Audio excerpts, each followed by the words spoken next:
What if I told you that right now, while everyone's watching the usual suspects, four nations are quietly positioning themselves to completely reshape the global order, and most people have no idea it's even happening?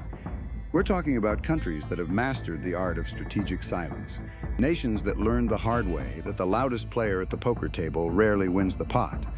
These aren't your typical geopolitical powerhouses making headlines every week.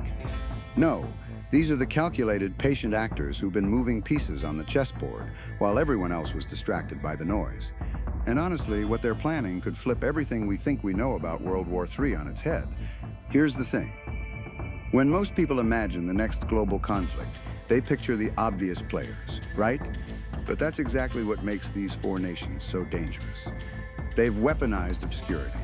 While analysts obsess over traditional rivalries, these countries have been building capabilities, forging unlikely alliances, and positioning themselves to become the real kingmakers when things inevitably go sideways.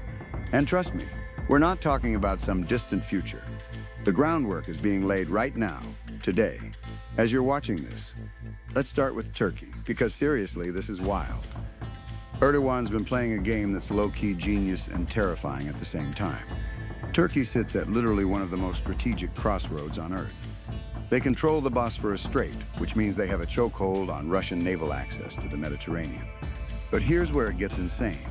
Turkey is technically a NATO member, but they've been cozying up to Russia, buying S-400 missile systems, coordinating in Syria, and acting as a mediator when it suits them. They're playing both sides so hard that nobody really knows where their loyalty lies anymore. And that ambiguity? That's not a bug, it's a feature.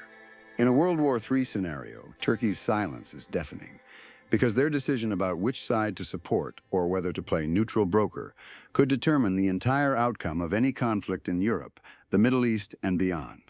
Imagine this. War breaks out between NATO and Russia. Does Turkey honor Article 5 and open up the Bosphorus to Allied forces, or do they suddenly develop concerns about navigational safety and close the strait, trapping Russian ships but also limiting NATO's ability to project power into the Black Sea? Real talk, Turkey could extract concessions from both sides that would make them a regional superpower overnight. They could demand everything from energy deals to territorial recognition for their operations in Syria and beyond. The world would have to bid for Turkey's cooperation, and Erdogan knows it. But wait, there's more.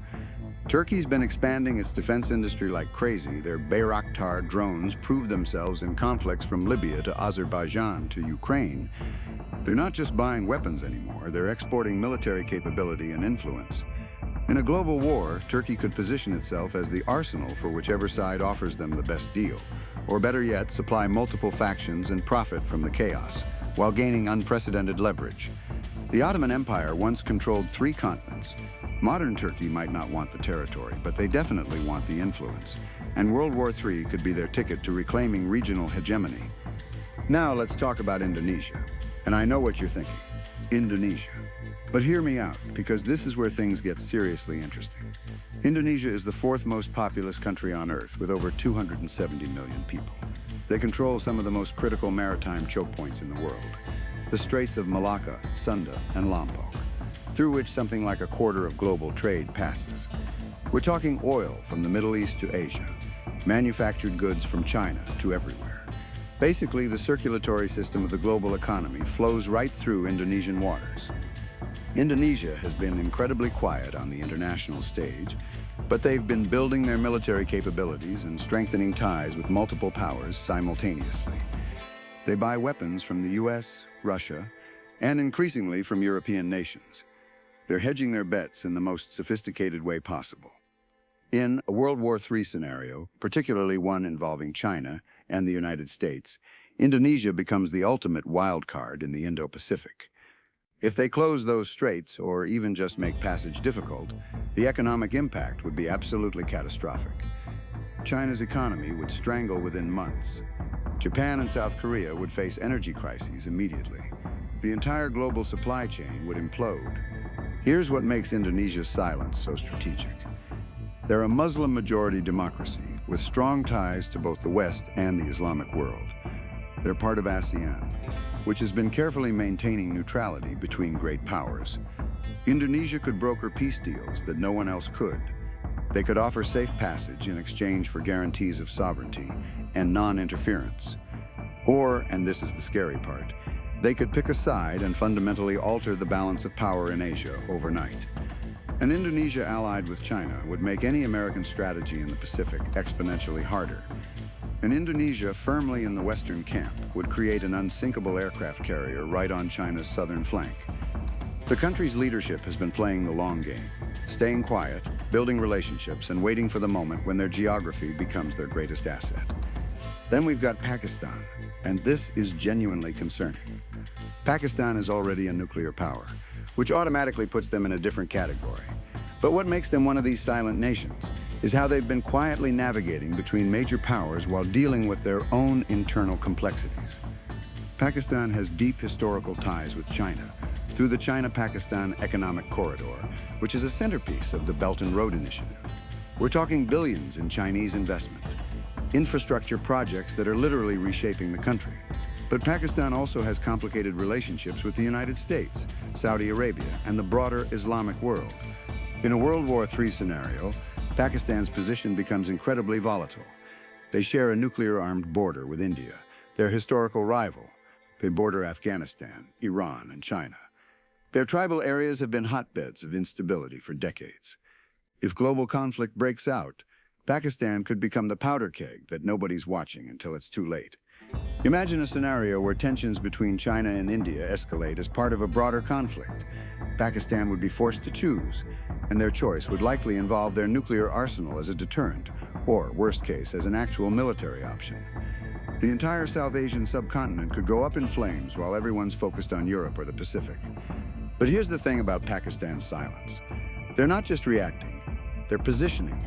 Pakistan has been strengthening its military, particularly its nuclear capabilities and missile technology. They've been diversifying their international partnerships and reducing dependence on any single benefactor. In a global conflict, Pakistan could demand recognition, resources, and resolution of the Kashmir dispute as the price for their cooperation. They could threaten to destabilize Central Asia, cut off supply routes to Afghanistan, or complicate any military operations in the region. Their silence isn't weakness, it's calculation. And finally, we need to talk about Iran, because holy crap, Iran might be the most misunderstood player in this whole scenario. Everyone knows Iran is hostile to the West, particularly the United States and Israel. That's not news. What people don't fully grasp is how much Iran has been preparing for a larger conflict, while everyone else was focused on nuclear negotiations and regional proxy wars. Iran has spent decades building asymmetric warfare capabilities. They've got ballistic missiles that can reach anywhere in the Middle East and beyond. They've developed drone technology and cyber warfare capabilities that are legitimately sophisticated. Most importantly, they've created a network of proxy forces across the region.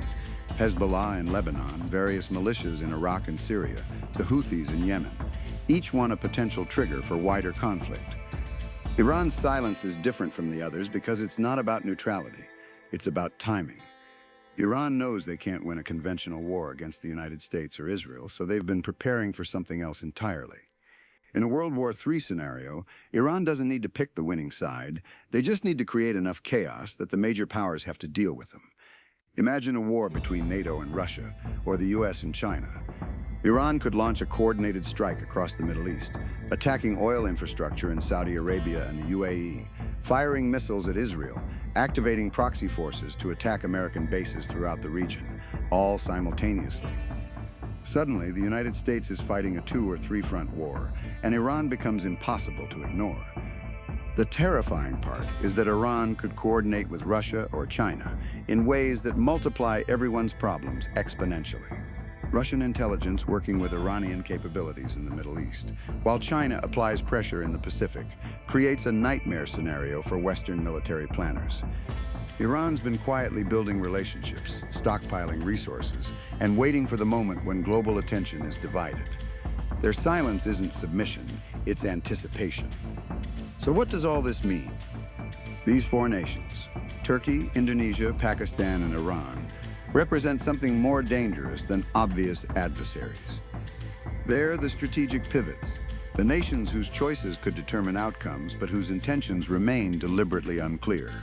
They've learned that in the modern world, staying quiet and keeping everyone guessing is sometimes more powerful than bold declarations. In a real World War III scenario, these countries could be the difference between a regional conflict and a true global catastrophe, between a war that ends in months and one that drags on for years.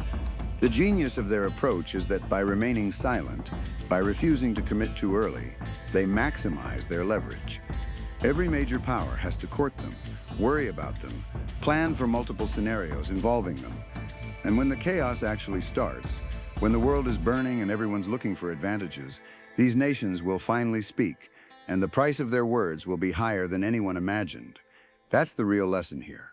World War III won't just be fought by the nations making the most noise today. It'll be shaped by the ones who knew when to stay silent and wait for their moment to reshape everything.